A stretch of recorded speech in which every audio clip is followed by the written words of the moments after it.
Bonjour, bienvenue sur la chaîne Mon Quotidien TV. Vous avez l'habitude de nous retrouver régulièrement maintenant et à chaque fois avec des interviews exceptionnelles. Et aujourd'hui, j'ai la chance d'accueillir Monsieur Sécurité, Monsieur Protection, Jonathan Duval. Comment ça va? Bien, merci. Merci de m'accueillir. Bah écoute, c'est moi qui suis vraiment honoré parce que par les temps qui courent, la sécurité, c'est devenu quelque chose de primordial. Et j'ai l'impression qu'aujourd'hui, on va découvrir la face cachée du mot sécurité-protection. En deux mots. En deux mots, ça va être un petit peu juste, on va prendre quelques mots de plus. On s'occupe de tout ce qui est sécurité pour les entreprises dans l'univers du travail. Donc on sécurise les biens et les personnes dans le cadre du lieu de travail. Donc on parle d'électronique et on parle de sécurité. C'est un domaine qui est très vaste et qui inclut le domaine du contrôle d'accès, de la vidéosurveillance, de l'alarme intrusion, de l'alarme incendie et de l'interphonie. Donc un domaine plutôt vaste. Donc on sécurise absolument tous les locaux, toutes les protections possibles pour que les personnes puissent travailler en totale confiance, en totale sécurité. Absolument. D'abord, on prend l'humain, c'est le principal. On s'occupe d'abord des personnes qui sont sur le lieu de travail. Et ensuite, on cherche aussi à sécuriser les locaux, les biens, les éléments de production qui vont permettre justement aux humains de continuer à travailler derrière. D'accord. L'arrivée des portiques de sécurité aujourd'hui, pour tout ce qui est détection et tout, c'est quelque chose aussi qui intéresse directement ta société? C'est quelque chose qu'on fait, c'est un marché qui est un petit peu particulier, qui est plus ciblé sur un univers pas loin de l'armement ou de l'aéroportuaire. Donc ce n'est pas un domaine sur lequel on va agir directement. Mais c'est un univers qui est proche du nôtre en effet. Oui. L'analyse de l'air également. Aujourd'hui, on en voit de plus en plus dans les lycées. J'ai vu passer dernièrement que les lycées voulaient s'équiper de protection pour analyser les taux de concentration dans l'air, dans les salles de classe et tout. Alors, il y a tout un tas de notions, on va dire, qui peuvent rentrer dans la sécurité, mais qui sont plus là dans la santé, telles que tu l'évoques là. Donc, il y a l'analyse de l'air dans les établissements scolaires ou les établissements recevant du public. Il y a de l'analyse dans les parkings, il y a des choses comme ça qui peuvent se faire. Mais ça, ce n'est pas un domaine sur lequel on va aller. On va vraiment se concentrer sur la partie sécurité-sûreté de notre côté. Donc aujourd'hui, j'arrive dans un local tout neuf, j'ouvre la porte. Quelles sont les premières choses que je vois qui sont installées par la société Protectim Electronic, je précise? Absolument. La première chose qu'on va voir, c'est les éléments de contrôle d'accès. Tout ce qui est badge? Tout ce qui permet d'ouvrir une porte sans avoir de clé, tout simplement. Ça peut être des badges, ça peut être un code, ça peut être des éléments avec des clés cryptées, ça peut être un badge virtuel, puisqu'on ouvre maintenant de plus en plus avec le smartphone. C'est devenu un élément dans notre vie quotidienne qui est absolument indispensable, mais c'est aussi un élément indispensable pour la sécurité dans les entreprises. Donc, ce qui veut dire qu'aujourd'hui, certaines sociétés s'équipent avec ces fameux gadgets qu'on voit dans les films américains où on pose le téléphone sur la porte d'entrée, sur un boîtier, et ça ouvre systématiquement la porte. C'est une possibilité. Alors, il faut faire attention parce que justement, les attentes en matière de sécurité sont parfois un peu confrontées à la réalité et par rapport à ce qu'on a pu voir au cinéma auparavant. Donc, il y a des choses qui sont possibles, il y a des choses qui ne le sont pas. Mais oui, c'est ce type de sécurité qu'on peut retrouver aujourd'hui au quotidien dans toutes les entreprises, quelle que soit la taille. Donc ça, c'est la première des choses qu'on rentre c'est la première des choses qu'on va voir quand on arrive sur ces locaux. La deuxième chose qu'on va voir, c'est la partie interphonie. Puisque le contrôle d'accès va être un élément qui va permettre aux entreprises et aux gens qui travaillent dans l'entreprise de rentrer. Maintenant, si vous avez des visiteurs ou des gens qui sont extérieurs à la société, une livraison par exemple, il n'a pas de badge pour rentrer. Donc lui, il va falloir qu'il sonne à un système qui va lui permettre de communiquer avec l'intérieur. Donc le deuxième élément qu'on va voir installé par Protectim Electronic, c'est cette partie interphonie. Voilà. D'accord. Donc là, c'est toute la réception de la personne, savoir exactement qui il est. La réception, l'accueillir, pouvoir lui ouvrir la porte à distance, pouvoir éventuellement refuser un accès si jamais ça n'est pas justifié par rapport à l'entreprise. Donc tout ce qui va permettre de gérer une personne extérieure à la société. Aussi bien en son qu'en vidéo, j'imagine? Aussi bien en son qu'en vidéo, oui, absolument. On a les deux maintenant. Et c'est valable également pour les particuliers, puisqu'on voit de plus en plus de résidences s'équiper avec des systèmes de sécurité, captation visuelle, de façon à savoir exactement qui se présente à l'entrée de la résidence. Oui, absolument. Alors il faut savoir que sur la partie résidence et la partie habitation, il est possible de le faire et qu'il y a des réglementations qui sont encore plus contraignantes. Donc il faut faire attention à ce qu'on appelle l'accessibilité PMR, donc pour les personnes à mobilité réduite. Dans l'esprit du grand public, ça se limite aux personnes en fauteuil roulant, mais le handicap, ce n'est pas uniquement le fauteuil roulant. Donc c'est plein de possibilités et plein de situations. Et donc ça nécessite d'installer de façon très précise ces équipements à l'entrée des immeubles d'habitation et de respecter un certain nombre de réglementations. D'accord. Après, il y a la sécurité, donc bien-être à l'intérieur, détection de tout ce qui est fumée, incendie et tout. Absolument, il va y avoir la détection incendie. La détection incendie, elle va avoir de l'importance. Le but du jeu est simplement que si jamais un jour il y a un incendie dans un local, quelle que soit l'origine de cet incendie, il n'y ait aucun être humain qui reste enfermé à l'intérieur et qui soit dans une situation, on va dire, de fragilité et qui puisse périr, on va dire, sur les locaux et sur les lieux de travail. Donc le but du jeu est toujours de détecter en amont et d'essayer d'avoir le maximum d'informations pour qu'il n'y ait jamais de drame humain dans le cadre d'un incendie. Alors, on a la chance aujourd'hui d'avoir aussi des auditeurs qui sont des particuliers, qui se disent, puisqu'on a un professionnel de l'entreprise, on va lui poser la question pour la maison. Aujourd'hui, si je veux mettre un détecteur de fumée dans la maison, je le mets où? Dans la cuisine, à côté de la cheminée, dans l'escalier? Quel est l'endroit le plus adéquat? Alors, on évite de le mettre proche des sources, on va dire. Tu viens d'évoquer très bien la cheminée. Oui. Ça peut être une source où il y a facilement un petit peu de fumée qui sort, donc on ne le met pas à proximité. Dans la cuisine, on évite de le mettre parce qu'il peut y avoir de la vapeur. On ouvre le four, il y a quelque chose qui sort de la même manière. Donc c'est les emplacements où on a l'impression que c'est le meilleur endroit parce que c'est là où ça va être utile, mais ce n'est pas la priorité. La priorité, elle est exactement dans le même esprit en fait que pour les entreprises. C'est que quand il y a un incendie dans une maison, si c'est la journée que vous êtes en train de vivre dans la maison, on le voit tout de suite. L'idée, elle est de sécuriser les gens pendant qu'ils sont plutôt dans une phase de sommeil ou dans une phase, on va dire, sans attention. Donc on le met plutôt dans les accès des zones de sommeil, des couloirs des chambres, les pièces qui vont être sur la partie rez-de-chaussée, enfin quand c'est une maison à étage, les circulations, qui vont permettre justement d'informer quand on n'a pas l'attention qui est vraiment axée sur cette question de sécurité. Mais pas à proximité, comme tu l'évoquais, des zones à risque les plus importantes. Ça c'est important et d'ailleurs merci beaucoup parce que je pense qu'il y a beaucoup de particuliers qui nous écoutent et qui seront contents d'avoir ces informations-là. Évidemment, bon, quand on est dans le domaine du particulier, ça reste intramuros, chaque appareil est indépendant. Au niveau des sociétés, les appareils communiquent avec une centrale, et après vous récupérez l'information, vous faites intervenir les pompiers ou autres s'il le faut. Aujourd'hui, toutes ces interventions et toutes ces installations ont la possibilité d'être complètement autonomes. D'accord. On a la possibilité de les faire communiquer entre elles. Plus l'installation est importante et plus l'écho soit important, plus il est nécessaire que les installations communiquent et qu'elles se transmettent des informations les unes avec les autres. Et ensuite, il est possible, voire nécessaire par moment, de renvoyer ces informations à l'extérieur. Et dans ce cas-là, on renvoie sur ce qu'on appelle un PC de télésurveillance, qui est un bunker distant, qui va recevoir toutes ces informations de façon informatique et qui va pouvoir les traiter en fonction des consignes qu'on aura définies au début et à la signature du contrat avec le client. J'imagine qu'avec la situation que nous vivons actuellement du Covid, il y a un changement énorme au niveau des bureaux et vous êtes préparé à ce changement.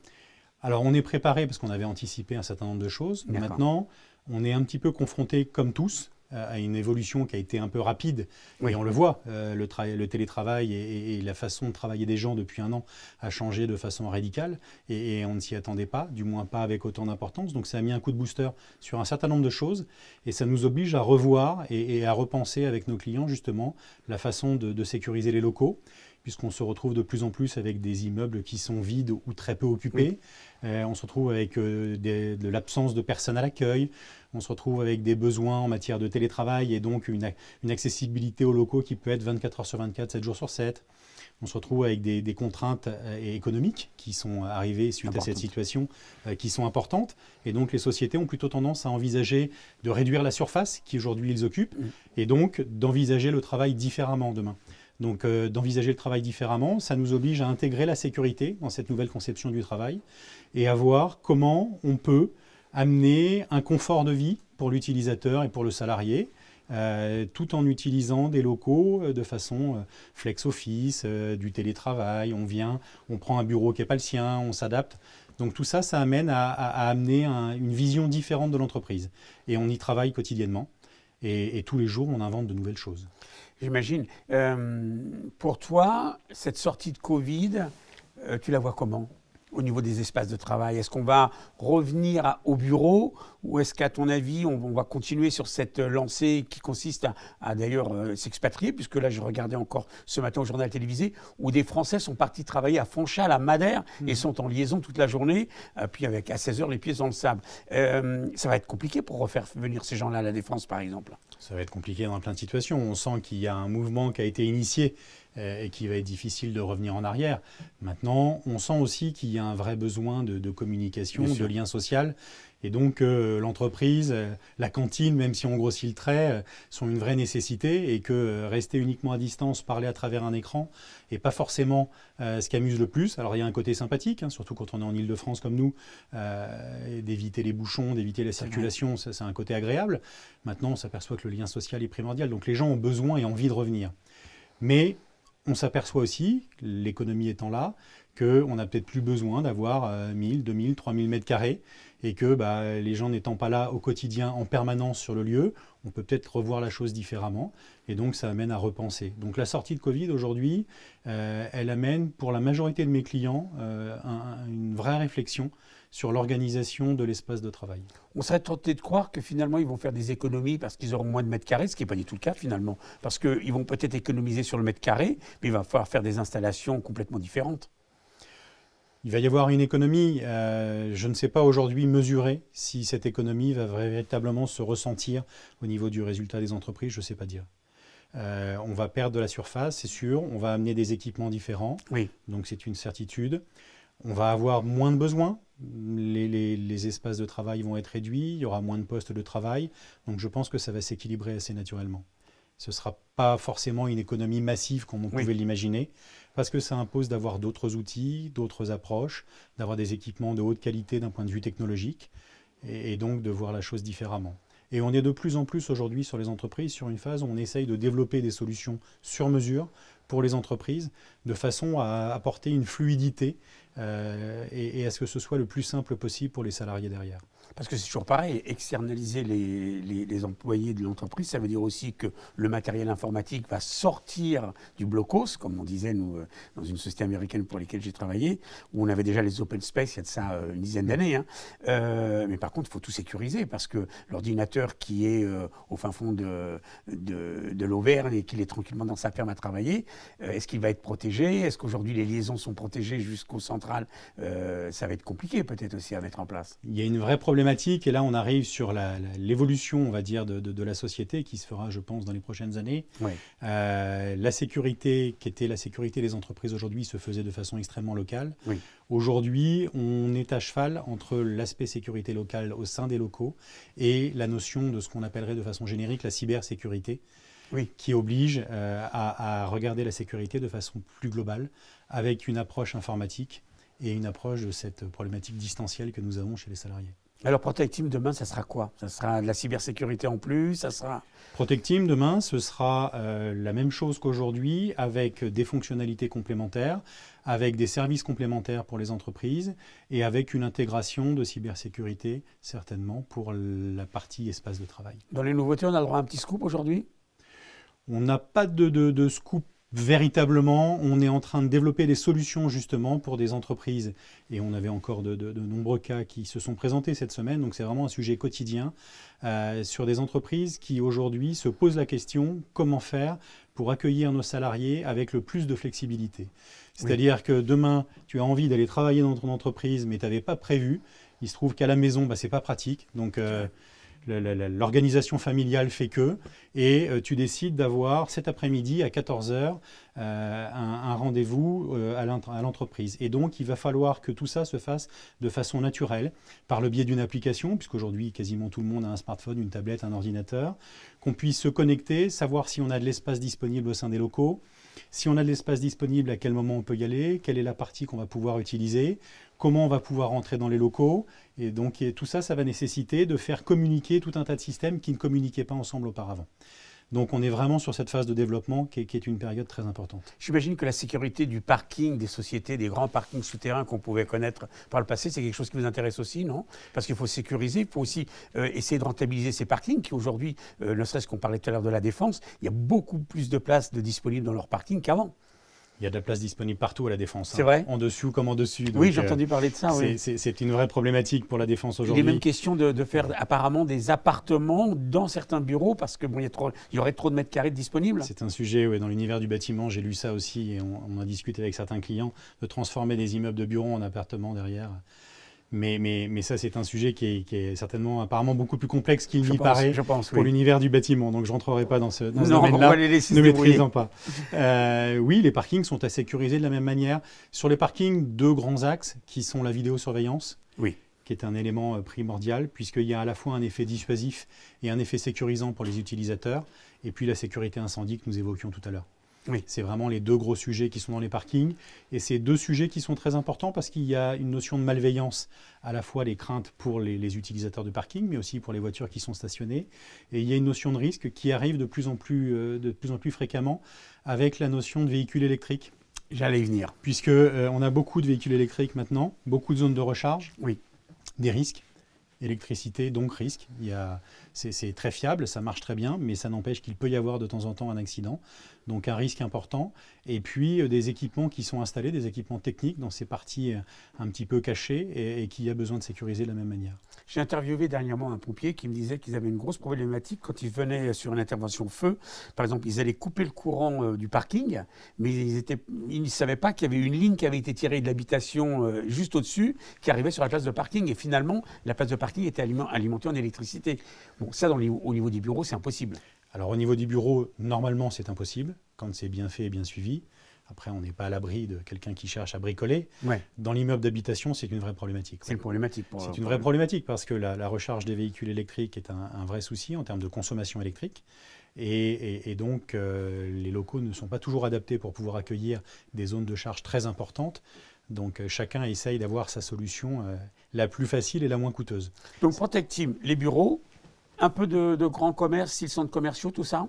Alors, Protecteam, en fait, ça agit sur 4 grandes familles de clientèle. D'accord. Historiquement, ça agit sur tous les grands chantiers parisiens, pendant la phase de travaux, de façon provisoire, pendant la durée des travaux. Ça agit dans tout ce que je qualifierais d'univers tertiaire. Donc, l'univers tertiaire, c'est extrêmement large. Ça va du centre commercial, comme tu l'évoquais, mais c'est les professions libérales, c'est les immeubles de bureaux, c'est les petits commerces, c'est les grandes plateformes logistiques. D'accord. Donc, c'est un univers qui est extrêmement large.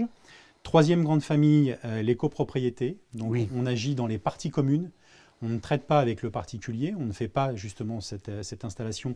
On ne rentre pas dans l'univers d'habitation, mais dans les parties communes, parking, sous-sol, hall d'entrée. Et puis la quatrième partie qui est marché public. D'accord. Où on est appelé sur des mairies, sur des locaux professionnels, mais qui sont de l'univers public, à faire aussi cette partie sécurité.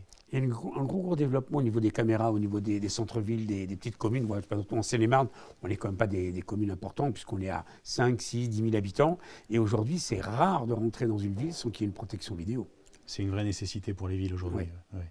C'est un vrai besoin. Ils s'équipent de plus en plus, et les communautés d'agglomération s'équipent de plus en plus facilement. Oui. Puisqu'ils regroupent, on va dire, le noyau dur qu'on appelle le centre de surveillance urbaine. Et donc, oui, la majorité des municipalités en France sont équipées aujourd'hui. Alors, tout à l'heure, quand on préparait l'émission, j'ai noté une petite phrase que je voulais absolument reprendre. C'est le côté humain et sociétal au sein de la société. Oui, chez Protecteam Électronique, qui est une entreprise qui existe depuis un petit peu plus de 30 ans maintenant, j'ai repris cette société dans sa totalité il y a quasiment 3 ans maintenant. Et j'ai un vrai souhait, on va dire, qu'il y ait une vraie concordance et qu'il n'y ait pas de dichotomie entre ma vie personnelle et ma vie professionnelle. Donc l'humain est quelque chose d'important chez moi et j'ai souhaité dans cette entreprise que ce soit quelque chose qui soit présent au quotidien. Donc c'est présent à la fois dans la relation que nous avons avec nos clients, parce qu'une entreprise sans clients, ça n'existe pas. Ça peut marcher, mais pas longtemps, généralement. Mais c'est aussi présent pour l'ensemble du personnel qui y travaille. Donc, j'ai toujours un souhait. Il y a 3 éléments qui sont fondamentaux pour moi au sein de l'entreprise. C'est le client, comme je viens de l'évoquer. Le deuxième, c'est l'être humain. Et le troisième, c'est l'aspect durable. Et l'aspect durable, ce n'est pas juste pour dire on le fait parce que c'est la mode et que c'est comme ça. Ça a toujours été quelque chose qu'on a fait depuis très nombreuses années, d'anticiper. Et quand on fait des travaux chez nos clients, on regarde toujours avant de dire on va tout changer, on met à plat et on remplace tout, de regarder ce qu'on peut récupérer, ce qu'on peut reprendre, ce qu'on peut faire évoluer et d'envisager quelque chose qu'on met en place qui soit toujours avec une approche durable. Le but du jeu, ce n'est pas de se dire que dans 3 ans, dans 5 ans, on va tout démonter, tout mettre à la poubelle et refaire autrement. Exactement. Donc toujours avoir cette approche. Donc, Le client, l'humain et le durable sont 3 éléments et 3 piliers fondamentaux chez moi. Alors là, ça va donner à pas mal de personnes l'envie d'envoyer des CV à Protecteam. Il y a aujourd'hui des recrutements en cours pour certains postes? Il y a des recrutements. Nous cherchons à recruter aujourd'hui et à renforcer l'équipe technique. D'accord. On a un certain nombre de personnes qui sont rentrées sur les derniers mois et l'équipe s'est étoffée. Nous sommes aujourd'hui 13 personnes. Nous allons être 15 sous peu. Et on recrute toujours 2 à 3 techniciens par an. Donc il y a des recrutements qui sont en cours actuellement dans l'univers technique. Un site internet pour envoyer les CV? On peut faire par le biais du site www.protecteam.fr. Il y a une page de contact et on peut les envoyer sans aucun problème. Dernière question, j'y tiens absolument. Est-ce que tu es d'accord qu'on publie cette interview? Mais on peut la publier avec grand plaisir. Alors un grand merci pour toutes ces préparations pour l'avenir. C'est très important aujourd'hui. On va se retrouver prochainement. Je suis un peu ému parce que vous savez que la sécurité, c'est quelque chose qui me tient à cœur. Et j'aimerais bien justement que tout le monde puisse savoir que Protecteam est à leur disposition et on fera ce qu'il faut pour vous mettre en avant. C'était une émission réalisée par Cyril Bartholomé et Christophe Messager aujourd'hui, avec au maquillage notre ami Océane et Griff Production et Atoukam à la réalisation. Je vous donne rendez-vous prochainement pour une nouvelle interview. À très bientôt.